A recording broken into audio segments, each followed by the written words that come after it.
Assalamualaikum warahmatullahi wabarakatuh. Halo anak-anak.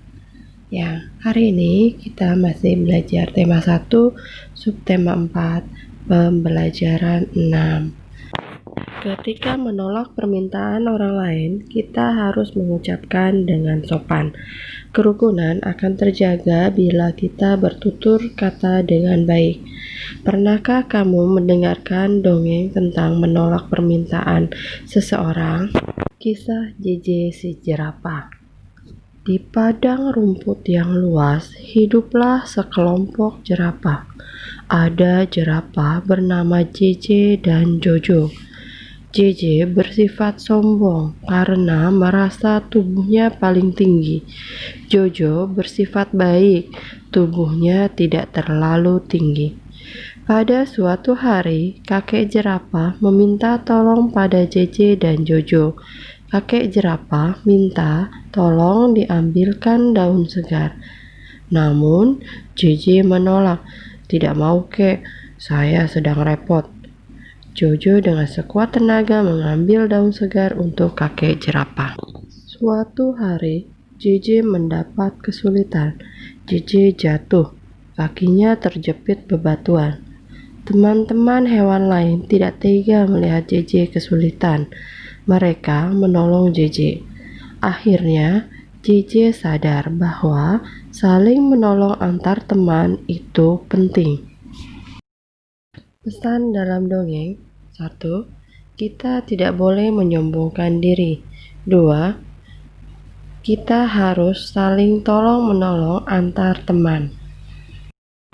Tuliskan kalimat penolakan yang terdapat pada dongeng. Kalimat penolakannya adalah tidak mau, kek, saya sedang repot. Itu adalah contoh kalimat penolakan yang ada dalam kisah si JJ si jerapah. Dalam dongeng terdapat sikap gotong royong. Selain itu, terdapat sikap adil dalam menolong orang lain. Sikap tersebut sesuai dengan pengamalan sila keempat dan kelima Pancasila. Hubungkan gambar pengamalan sila Pancasila dengan sila Pancasila yang sesuai. Gambar yang pertama, pemilihan suara terbanyak atau voting, merupakan pengamalan sila keempat dengan simbol kepala banteng. Gambar kedua adalah gambar berbagi untuk orang yang membutuhkan, merupakan pengamalan sila kelima Pancasila dengan simbol padi dan kapas. Gambar ketiga, bermusyawarah bersama-sama, merupakan pengamalan sila keempat dengan simbol kepala banteng. Gambar keempat, memberikan pelayanan posyandu, merupakan pengamalan sila kelima dengan simbol padi dan kapas. Dan gambar yang terakhir, gambar kelima, membantu nenek menyeberang jalan, merupakan pengamalan sila kelima dengan simbol padi dan kapas. Tuliskan contoh lain yang sesuai sila keempat atau kelima di masyarakat. 1. Memberikan pendapat saat berdiskusi. 2. Mendengarkan pendapat orang lain saat berdiskusi. Sila kelima. 1. Gotong royong membersihkan lingkungan. Kedua, menolong orang lain sesuai dengan kemampuan. Buatlah soal cerita dengan penyelesaian di bawah ini. Setelah itu, selesaikan soal cerita buatanmu. 193 ditambah 117 dikurang 200. Soal ceritanya adalah Udin membeli 193 kelereng. Edo memberikan 117 kelereng untuk Udin. Kemudian, Udin memberikan 200 kelereng kepada adiknya. Berapakah sisa kelereng Udin? Pertama, kita tuliskan kalimat matematikanya dahulu. 193 ditambah 117 dikurang 200. Kemudian, kita kerjakan dari depan.